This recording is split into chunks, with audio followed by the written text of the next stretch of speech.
Have you ever found yourself reading the local newsagent's stories? You get to the end of some juicy reporting, yet you find that you are unable to comment. Well then, this channel is for you. We are your soapbox. We are open for comment. Ahamed Aathill Mohamed Samsudeen came to New Zealand in 2011 seeking a new life free from attack and torture. 10 years later, he stabbed 5 people and injured 2 others in an ISIS-inspired terror attack. He was shot dead by police, bringing an end to months of constant surveillance and years of growing concern over his extremist views, Catrin Owen reports. Samsudeen, 32, arrived in New Zealand in 2011 from Sri Lanka on a student visa. A Tamil Muslim, he came seeking refugee status, claiming he and his father had experienced serious problems with Sri Lankan authorities due to their political background. He claimed they had been attacked, kidnapped and tortured, and said the pair were forced to go into hiding. He was accepted, and his refugee status was granted on December 20, 2013, after a tribunal found he had a well-founded fear of facing harm if he returned to Sri Lanka. It also accepted he had been attacked, abducted, physically mistreated and humiliated in the past. But on May 31, 2018, the Refugee Status Branch served Samsudeen notice of its intention to cancel his refugee status, meaning he would be deported back to Sri Lanka, after a string of incidents in which he posted extreme videos and pictures online.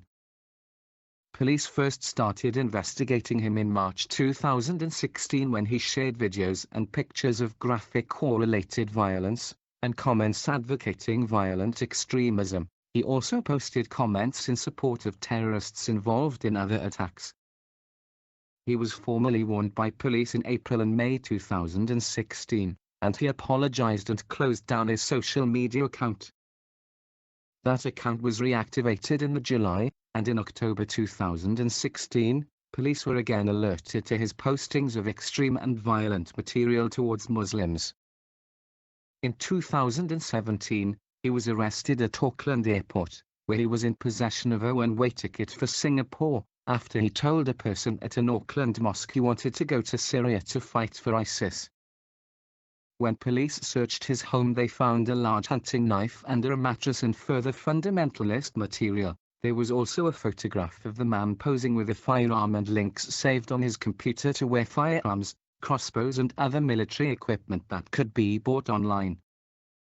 When his refugee status looked set to be revoked in 2018, Samsudeen protested that decision, saying, "I'm very afraid of returning to Sri Lanka because I'm afraid of the authorities there, and the same risks and fears that I had when I left my country are still there in Sri Lanka." Also, young Tamil men face serious problems in Sri Lanka.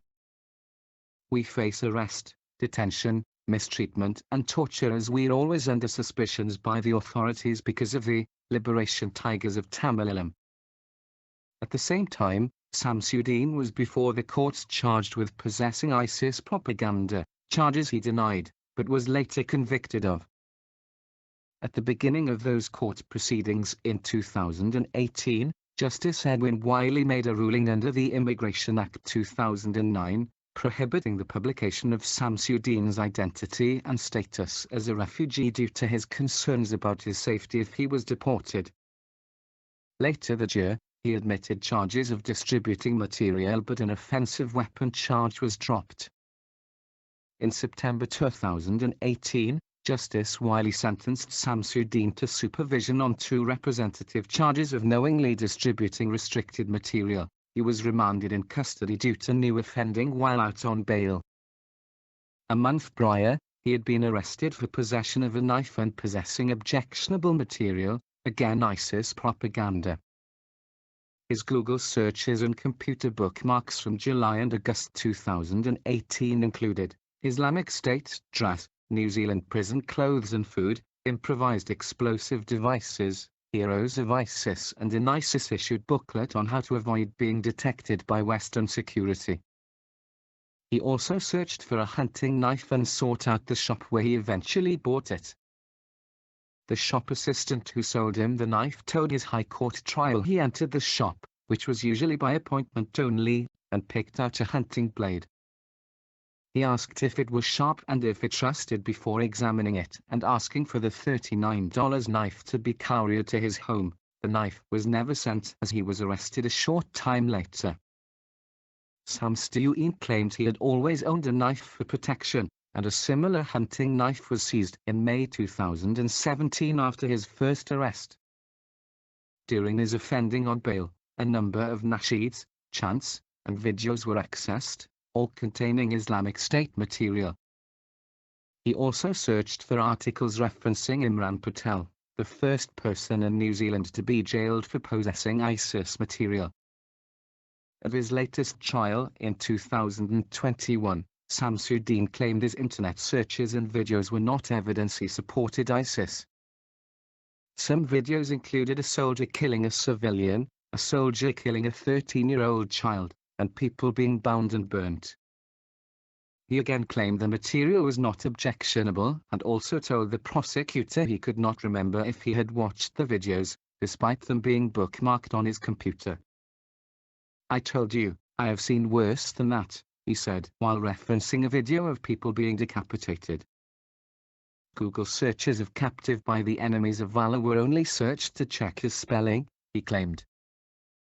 "You put me in jail because I am a Muslim and you don't like my religion. That makes you an enemy. Allah says you will be punished," he said.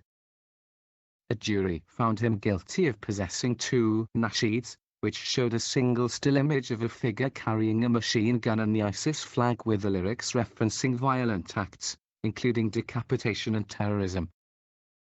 The second explicitly encouraged terrorist attacks on other belief systems. He was acquitted of possessing another objectionable publication, a 7-minute video showing people being killed, and found not guilty of possessing a knife without lawful authority. The Crown originally sought to charge him under the Terrorism Suppression Act, but that application was declined on the grounds the law did not cover the planning of terrorist acts. Justice Sally Fitzgerald sentenced him to 12 months supervision after finding he had an operative interest in a terrorist organization, and the report writer concluded he had the means and motivation to commit violence in the community. The High Court judge also set a number of special conditions which included him living at a West Auckland mosque, and restrictions on him owning and using devices with internet access.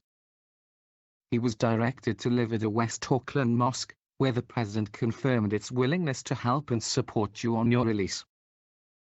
Among his conditions was an order of a psychological assessment, but, despite being in the community for almost 2 months, staff understands he was yet to be assessed.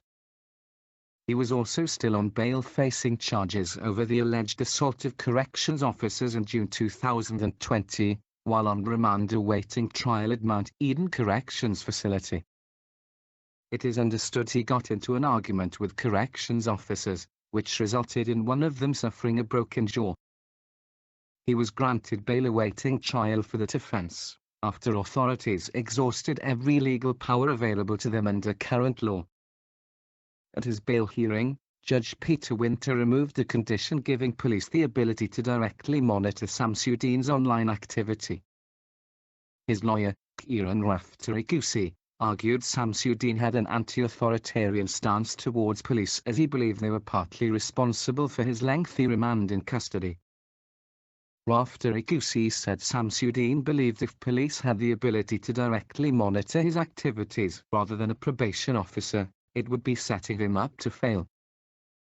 A culturally appropriate probation officer was assigned to Samsudeen to try to ensure he was not aggravated by official intervention, with a view to giving the remaining aspects of his sentence of supervision an opportunity to succeed, and therefore to rehabilitate the defendant. Despite his history of offending and repeated links to extremist ISIS ideologies, Prime Minister Jacinda Ardern said the only option open to police after he was granted bail was constant monitoring by specialist police teams. She said the government had sought to hurry changes to the terrorism laws in the months after the man was released into the community, and the Justice Minister made a phone call to make that happen the day the attack happened. A bill to strengthen the law has been in the Select Committee process in recent months, and the MPs had been hearing public submissions on how it should be written. She said she now hoped to expedite that process and have law changes in place by the end of the month. The public have had their say, and now Parliament must act, she said.